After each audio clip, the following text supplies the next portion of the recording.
काफी पहले वो एक संत रहा करते थे जिनका नाम था श्री राम प्रसाद जी। उस समय अयोध्या में इतनी भीड़ भाड़ नहीं होती थी, ज्यादा लोग नहीं आते थे। श्री राम प्रसाद ही उस समय बड़ी जगह के कर्ता धर्ता थे। वहां बड़ी जगह में मंदिर है जिसमें पत्नियों से इन चारों भाई श्री राम, लक्ष्मण, श्री भरत, शत्रुघ्न जी यूं हनुमान जी की सेवा होती है। क्योंकि सब के सब फक्कर सुनते तो नित्य मंदिर में जो भी दौरा बोर्ड चढ़ावा आता था उसी से मंदिर आश्रम का खर्च चला करता था। प्रतिदिन मंदिर में आने वाला सारा छलावा एक बनियों को, जिसका नाम था परंतु बनिया, भिजवाया था उसी ढंग से थोड़ा बहुत जो भी राशन आता था उसी का भोग प्रसाद बनकर भगवान को भोग लगता था। और जो भी संत आश्रम में रहते थे वे खाते थे। एक बार प्रभु की लीला हुई कि मंदिर में कुछ चढ़ावा आए ही नहीं। अभी इन सौदों के पास को जोड़ा गया तो था, नहीं तो क्या किया जाए। कोई उपाय न देखकर श्री राम प्रसाद जी ने दो साधुओं को पलटू बनिया के पास भेज के कहलवाया कि भैया और तो कुछ चढ़ावा आ ही नहीं आता, थोड़ा सा राशन उधार दे दो, कम से कम भगवान को भोग लगी जाए। पलटू बनिया ने जब ये सुना तो उसने ये कहकर मना कर दिया कि मेरा और जी का लेना देना तो नगद का है,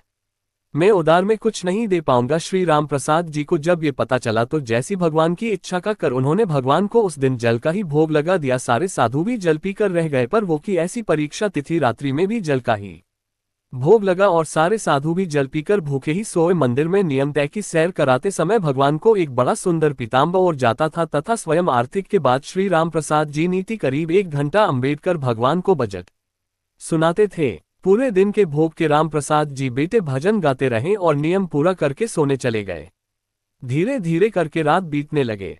करीब आधी रात को पर जो बनिया के घर का दरवाजा खटखटाया। बनिया घबरा गया कि इतनी रात को कौन आ गया। जब आवाज सुनी तो पता चला कुछ बच्चे दरवाजे पर शोर मचा रहे हैं।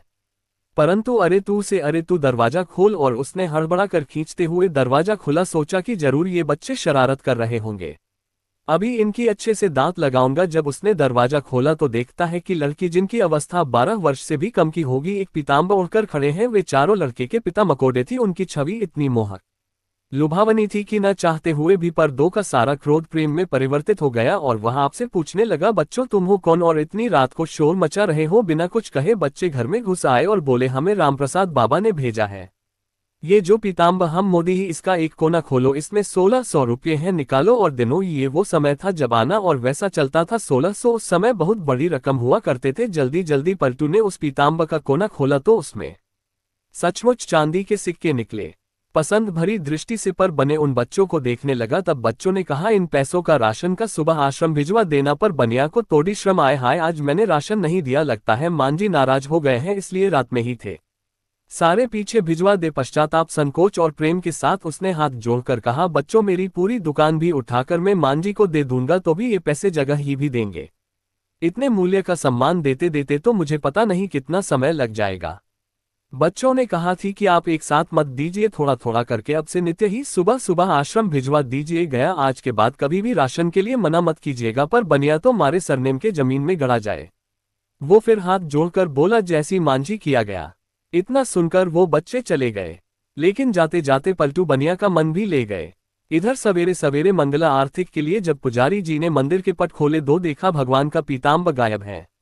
उन्होंने ये बात प्रसाद जी को बताई और सबको लगा कि कोई रात में पीताम्बर चुरा ले गया। जब थोड़ा दिन चढ़ा तो गाड़ी में ढेर सारा सामान के कृतज्ञ के साथ हाथ जोड़े हुए पलटू बनिया आया और सीताराम प्रसाद जी के चरणों में गिरकर समय बनने लगा। राम प्रसाद जी को तो कुछ पता ही नहीं था। वह पूछे, क्या हुआ, अरे किस बात की माफी मांग रहा है। पर पलटू बनिया होते ही ना और कहे, महाराज रात में पेशी भिजवाने की क्या आवश्यकता थी, मैं कान पकड़ता हूँ, आज के बाद कभी भी राशन के लिए मना नहीं करूंगा।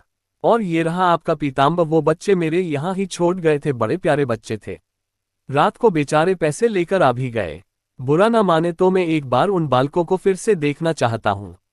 जब राम प्रसाद जी ने वह पीताम्बर देखा तो पता चला ये तो हमारी मंदिर का ही है जो गायब हो गया था।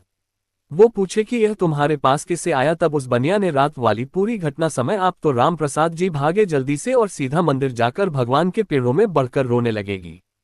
तो असल में कारण आपको आधी रात में इतना कष्ट उठाना पड़ा और कष्ट उठाया गया मैंने जोन पर आपकी सेवा की, मुझे दो दरअसल न हुआ और इस बनियों को आधी रात में दर्शन देने पहुंच गए।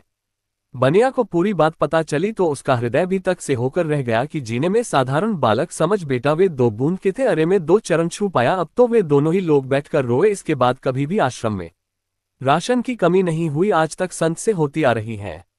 इस घटना के बाद ही तो बनिया को वैराग्य हो गया और ये दो बनिया ही बाद में श्री पर उदासी के नाम से विख्यात हुए। श्री राम प्रसाद जी की व्याकुलता उस दिन हर साल के साथ बढ़ती ही जाए और रात में जेल के समय जब वे भजन गाए ने बेटे तो मूर्छित होकर गिर गए। संसार के लिए तो वे मुझे थे, किंतु मूर्छा अवस्था में ही उन्हें बच्चियों सहित चारों भाइयों के दर्शन हुआ और उसी दर्शन में श्री जानकी जी ने उनके आंसू पोंछे तथा आप अपनी उंगली से इनके माथे पर बिंदी लगाए, जैसे फिर उन्होंने अपने मस्तक पर धारण करके रखा। उसे के बाद से इनके आसान में बिंदी वाले तिलक का प्रचलन हुआ। वास्तव में पर भूल चाहे तो कि अभाव ये कष्ट भक्तों के जीवन में कभी ना आए, परंतु प्रभु जान भोज ही नहीं भेजते हैं ताकि इन लीलाओं के माध्यम से ली जो अविश्वासी जीव हैं वे सतर्क हो जाए, उनके हृदय में विश्वास उत्पन्न हो सके। जैसे बाबू ने आकर उनके कष्ट का निवारण किया, ऐसे ही हमारा भी कहते। जय सियाराम। काशी नगर के एक धनी सेठ थी जिनके कोई संतान नहीं थी। बड़े बड़े विद्वान ज्योतिषियों से सलाह मशवरा करने के बाद भी उन्हें कोई लाभ नहीं मिला।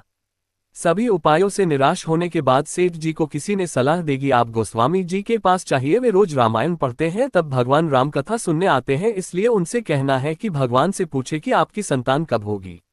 शेर जीव गोस्वामी जी के पास जाते हैं और अपनी समस्या के बारे में भगवान से बात करने को कहते हैं। कथा समाप्त होने के बाद गोस्वामी जी भगवान से पूछते हैं कि पर हो वो सेठ जी आए थे जो अपनी संतान के बारे में पूछ रहे थे। तब भगवान ने कहा कि गोस्वामी जी, उन्होंने पिछले जन्मों में अपनी संतान को बहुत दुख दिए हैं, इस कारण उनके तो 7 जन्मों तक संतान नहीं लिखी हुई है। दूसरे दिन गोस्वामी जी सेठ जी को सारी बात बता देते हैं। तेजी मायूस होकर ईश्वर की मर्जी मानकर चले जाते हैं। थोड़े दिनों बाद शेर जी के घर एक साथ आते हैं और भिक्षा मांगते हुए कहते हैं कि भिक्षा दो, फिर जो मांगोगे मिलेगा। तब शेर जी की पत्नी सच बोलते हैं कि गुरुजी मेरी संतान नहीं है। तो संत बोले तो एक रोटी देगी तो तेरे एक संतान जरूर होगी। व्यापारी की पत्नी उसे 2 रोटी दे देती है। उससे प्रसन्न होकर संत एक कर चला जाता है कि जाओ तुम्हारे 2 संतान होगी। एक और स्वाद, शेर जी को 2 जुड़वा संतानें हो जाती है। कुछ समय बाद गोस्वामी जी का उधर से निकलना होता है। व्यापारी के दोनों बच्चे घर के बाहर खेल रहे होते हैं।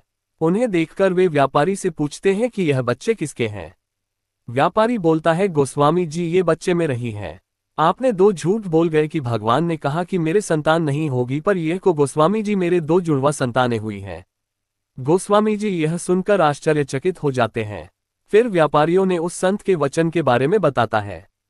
उसकी बात सुनकर गोस्वामी चले जाते हैं। शाम को गोस्वामी जी कुछ चिंतित मुद्रा में ग्रामीण पढ़ते हैं तो भगवान से पूछते हैं कि गोस्वामी जी आज क्या बात है, चिंतित मुद्रा में क्यों हो। तो गोस्वामी जी कहते हैं कि प्रभु आपने मुझे उस व्यापारी के सामने जुटा पटक दिया। आपने तो कहना कि व्यापारी की 7 जन्म तक कोई संतान नहीं लिखी है, फिर उसके 2 संतानें कैसे हो गई। तब भगवान बोले कि उसके पूर्व जन्म के बुरे कर्म के कारण मैं उसे 7 जन्म तक संतान नहीं दे सकता, क्योंकि मैं नियमों की मर्यादा में बना हो। पर अगर मेरे किसी भक्त ने उन्हें कह दिया कि तुम्हारी संतान होगी तो उस समय में भी कुछ नहीं कर सकता गोस्वामी जी, क्योंकि मैं भी मेरे भक्त की मीडिया जैसे प्रणव मैं मेरे भक्तों के वचनों को काट नहीं सकता। मुझे मेरे भक्तों की बात रखनी पड़ती है। इसलिए गोस्वामी जी अगर आप भी उनसे कह देते कि जा तेरी संतान हो जाएगी, तो मुझे आप जैसे भक्तों के वचनों की रक्षा के लिए भी अपनी यादव को तोड़कर वो सब कुछ देना पड़ता है जो उसके नहीं लिखा है। मित्रों, कहानी से तात्पर्य यह है कि भले ही विधाता ने आपके भाग्य में कुछ नालिका हो, पर अगर किसी गुरु की आप पर कृपा हो जाए तो आपको वो भी मिल सकता है जो आपकी किस्मत में नहीं। इसलिए कहते हैं मित्रों की भाग लेंगी मिटे नहीं लिखी हुई, डाटा लीक मिल जावे गुरु में हेयर 2 लगे लेख छपे लेख। भाग्य का विधाता का लेख मिट नहीं सकता, पर किसी पर गुरु की मेहरबानी हो जाए तो भी डाटा का लेख भी दीवार की में लटका रह जाता है। श्री राधे। कैसी लगी आज की कर्ता? अगर अच्छी लगे तो इसे अपने दोस्तों के साथ से कीजिए। चैनल को सब्सक्राइब कीजिए। दोस्तों, अंत तक सुनने के लिए आप सभी का तहे दिल से धन्यवाद। लक्ष्य निवासी श्री मंचन किथी का पति और की ठाकुर जी और किशोर जी को बहुत मानते थे और उनकी कृपा से उनके घर जुड़ा लड़कों ने जन्म लिया। जुड़वा बच्चों को पाकर के केवल उसका पति अत्यंत प्रसन्न हुआ। जब दोनों बच्चे 1 साल के हुए तो वे दोनों को माथा टेकाने के लिए वसम आधार को जाने के लिए तैयार हूँ। केतकी का पति भौतिक धन संपन्न व्यक्ति था। ठाकुर जी के नाम के साथ साथ उसके पास धन की कोई कमी नहीं थी। जिस गाड़ी से उन्होंने बरसाना धाम को जाना था वह गाड़ी अचानक से काफी विलंब चयनित। केतकी ने कहा कि अब हम घर नहीं जाएंगे, हमको तो जाने ही जाना है। तो केतकी के पति ने वहां पर कोई दूसरी गाड़ी जो कि वातानुकूलित नहीं थी उसमें बैठ गए। रात का समय था। केतकी की और उसका पति उस गाड़ी में बैठकर भर्त्सना धाम को चल पड़े। केतकी अपने बच्चों को लेकर बैठी हुई थी। पारसी एक साधु महात्मा भी भर्त्सना धाम को जा रहे थे।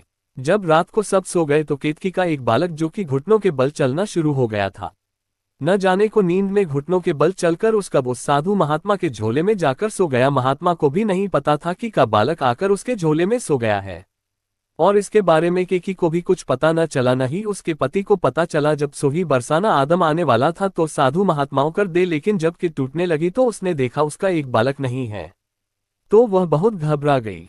उसने अपने पति को कहा, हमारे 2 बालकों में से एक वाला कहाँ गया? तो उसका पति भी बहुत घबरा गया। घबराहट के कारण वे इधर उधर भागने लगे, अपने बच्चे को खोजने लगे, लेकिन उनको अपना बच्चा कहीं ना मिला। टेटके का तो रो रो कर बुरा हाल हो गया।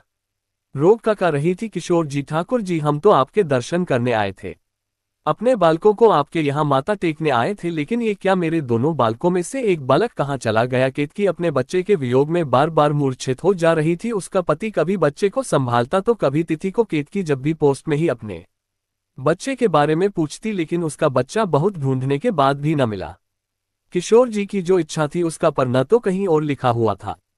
केतकी निराश होकर अपने पति से बोली कि मैं अब दर्शन करने नहीं जाऊं, जब तक मेरा बालक नहीं मिलता तब तक मैं किशोरजो और ठाकुर जी के दर्शन नहीं करूंगी। उसके पति ने उसको बहुत समझाया, लेकिन केतकी की ऐसी दुर्दशा देखकर वो भी उसको ज्यादा न कर सका और वापस रोते बिलखते घर को आ गए। और उधर जब महात्मा ने बरसना धर्म जाकर जब अपने झोले को खोलकर देखा तो उसमें एक बालक को देखकर वह हैरान हो गए कि यह मेरे झोले में बालक कहाँ से आ गया। इधर उधर बाहर निकलकर देखने लगे, लेकिन उस बालक के माता पिता के बारे में कुछ पता न चला। अब थक हारकर महात्मा ने उसको किशोर जी का बालक समझकर अपने पास रख लिया। वह महात्मा किशोर जी का अध्ययन था। वो हर रोज लाडली जो के मंदिर की खूब सेवा किया करता था, वहां किशोर जो के वस्त्रों को व्यवस्थित करता था, किशोर जी के मंदिर की बुहारी करता और साथ साथ में बालक को भी ले जाता। और बालक भी धीरे धीरे, बालक में भी उस साधु के संस्कार आने शुरू हो गए। सब काम करने के बाद वह वाला परमात्मा मधुकरी मानकर अपना पेट भरते थे। अब धीरे धीरे बालक बड़ा होने लगा। किशोर जो की सेवा करते उसको किशोर जी की हर अदा के बारे में पता चल गया था। कब किशोर जो पसंद है, किशोर जो को आज कौन सा उत्तर धारण करने का मन कर रहा है, कौन सा भोजन पाने का मन कर रहा है, उसको किशोर जी के हाव भाव से पता चल जाता था। तो वह गोसाई जी को बोलता, किशोर जी आज ये भोजन का भोग लगाइए, उसे धारण कराए। गोसाई जी उसका सब करना मानते थे और उसको किशोर जो का बेटा करते थे। अब वह बालक 12 वर्ष का हो चुका था कि अब तक अपने बेटे को न बोल पाई थी, और न ही वो कभी उसके बाद लाल जो के दर्शन करने को गई थी। एक दिन केतकी के पति को बरसाना धाम के पास किसी काम में जाना था, तो वहां पर गया तो उसकी बहुत इच्छा हुई कि आज किशोर जी के दर्शन किया जाए। केतकी को बिना बताए ही वो किशोर जो के दर्शन करने को चला गया। जब वह वहां पर लादने जो के दर्शन कर रहा था, तभी उसे वहां पर एक बालक दिखाई दिया। उसको लगा कि इस बालक को मैंने कहीं देखा है, क्योंकि जुड़ा होने के कारण उसके बेटे की शकल उस लड़के से मिलती जुलती। उस लड़के को इतनी लगन से किशोर जी की सेवा करते देखकर केतकी का पति अंदर ही अंदर बहुत पसंद हो रहा था कि इस लड़के में किशोर जो के प्रति कितनी सदा ही, कितने अच्छे संस्कार इसके माता पिता ने इस बालक को दिए हैं। तभी वहां पर कोई महात्मा आकर उस बालक को आकर बोला, चलो बेटा, मधुकरी का समय हो गया है, चलो मान कर लाते हैं। की के पति ने देखा कि क्या ये लड़का इस साधु महात्मा का बेटा है, को जाकर उस साधु महात्मा को बोला, बाबा क्या ये बालक, क्या यह आपका वाला हूं? आपने इसको कितने अच्छे संस्कार दिए हैं। बाबा ने केतकी के पति को झुककर राधे राधे कहा और कहा कि मैं इसका पिता नहीं हूं, इसके माता पिता तो किशोरी जो और जो हैं, मैं तो सिर्फ इसका नाम का बाबा हूं। इसको किशोर जो ने मेरी झोली में डाला था। केतकी का पति बोला, मैं कुछ समझा नहीं। महात्मा जी बोले कि मैं लाडली जो के प्रांगण में खड़ा हूं, इसलिए झूठ नहीं बोलूंगा। उसने बताया कि कैसे उसको वाला गाड़ी में से उसके झोले में मिला था। की का पति यह सुनकर हैरान हो गया। उसने महात्मा जी को कहा, आप कर पाकर सब कुछ विस्तार से बताए। बाबा ने बताया कि 8 से 12 साल पहले किसी बालक उसको मिला था, तब यह बालक 1 साल का था। ये बात सुनकर केतकी का पति काफी देर चुप रहा। उसको कुछ सूझ नहीं रहा था। वह कभी बालक को देखता, कभी साधु महात्मा को देखता और कभी किशोर जी की तरफ देखता। एक किसी इलाही किशोर जी, एक दिन ऐसा था कि आपने हमारा बालक उनसे छीन लिया था, और आज इतने वर्षों बाद इस रूप में मेरा बालक मेरे सामने आएगा, ये तो मैंने सोचा भी नहीं था। उसने बाबा को बताया कि उस समय में और मेरी पत्नी उस गाड़ी में सफर कर रहे थे, तभी हमारा भी एक बालक गुम हो गया था। तब से मेरी पत्नी का बहुत बुरा हाल है। महात्मा ने कहा, एक किशोर जी की लीला है, किसको कहां पर है ये तो वही जाने। केतकी का पति झोली फैलाकर उस बाबा के चरणों में बढ़ गया और कहने लगा, कृपया मेल करके मेरा बालक मुझे वापस दे। तो बाबा, मेरी पत्नी का इसका इंतजार करते करते बहुत बुरा हाल हो गया है। महात्मा ने कहा, यह मेरा बालक नहीं है, ये तो किशोर जी का बच्चा है। लाडली जो से आज्ञा लेकर को ले जा सकते हैं। उस बालक को जब पता चला कि मैं महात्मा का नहीं बल्कि जो व्यक्ति सामने कराए उनका बालक हो, उसको तो विश्वास ही नहीं हुआ। जब महात्मा ने उसको दोबारा कहा कि यह तुम्हारे पिताजी हैं, आज से तुम उसके साथ रहोगे तो कोई धर्म से अपनी जगह से थोड़ा पीछे हटा व बोला, मैंने 52 में लाडली जो और आपको छोड़कर कहीं नहीं जाऊंगा। लेकिन बात मैंने कहा कि बेटा तुम्हारे जन्म देने वाली माता तुम्हारा इंतजार कर रही है। उस बालक को महात्मा नीति अच्छे संस्कार दे कि वह अपने पिताजी की माता की वीरता को सुनकर उसका मन पसीज गया। किशोर जी की आज्ञा लेकर अपने पिता के साथ अपने घर को चल अपने खोए बेटे को अपने सामने पाया तो केतकी को विश्वास ही नहीं हो रहा था। जब उसके पति ने उसको विश्वास दिलाया कि हमारे ही बेटा है, कैसे वह महात्मा के झोले में चला गया था, तो फिर केतकी ने अपने बेटे को बहुत प्यार किया का बेटा में ही रहने लग पड़ा। लेकिन उसका मन तो किशोर जी के चरणों में लगा हुआ था। उसका यहाँ पर रहना बहुत मुश्किल हो रहा था। उसको महात्मा बाबा और किशोर जी की बहुत याद आ रही थी, लेकिन वह अपने माता पिता को भी दुखी नहीं करना चाहता था।